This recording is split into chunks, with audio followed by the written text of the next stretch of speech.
முதல் வியாபாரம் நல்ல பெரிய வியாபாரமா இருக்கணும். அதுவும் இல்லாம அவங்கள மாதிரி பெரிய இடத்துல இருக்கிறவங்க அவங்க கையால முதல்ல வாங்கினா அது அதிர்ஷ்டமா இருக்கும். இந்த பூ கட்டுற கையிலேயே அதிர்ஷ்டம் இருக்கும். கேட்டியா மீனா, உன் கையில அதிர்ஷ்டம் இல்லையா? பாவம், இவங்களுக்கு தான் தெரியல.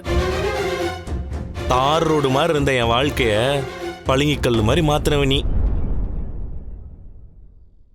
நீ வந்ததுக்கு அப்புறம் தான் என் வாழ்க்கையில நான் நல்லா இருக்கிறேன். உன் ராசி தான் இதுக்கு காரணம். அது இவங்களுக்கு புரியல.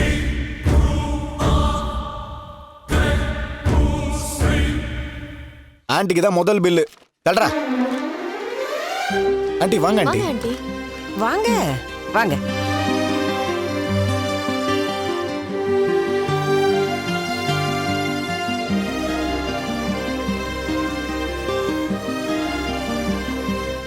மா, இது அவன் கடை.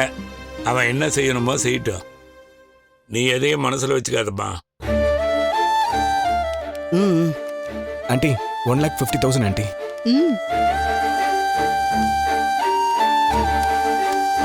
இந்தாங்க.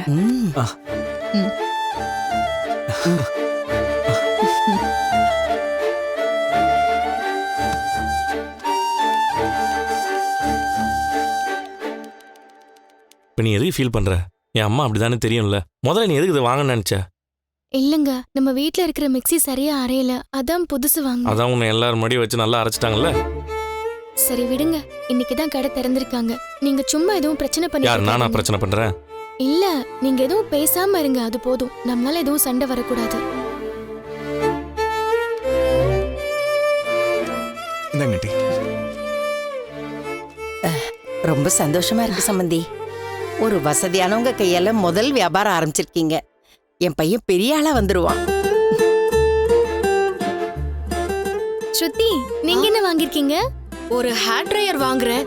முதல் தடவை வந்தா ஏதாவது வாங்கணும்ல. மீனா, ஸ்ருதி வாங்க வாங்க வாங்க. தள்ளுங்க. மீனா, மிக்ஸி எப்படி கொடு. எல்லாரும் அவங்கவுங்களும் தனித்தனியா வேண்டியதை வாங்கிக்கிறாங்க. நீ தான் வீட்டு தேவைக்கு வாங்கியிருக்க. இது உன் அத்தைக்காரிக்கு புரியல. அதான் அவங்களுக்கு பில்லு போட்டாச்சுல்ல. இந்தா இத வாங்கு, பில்லு போடு. பாட்டி, சுதி ஏதோ வாங்கியிருக்காங்க.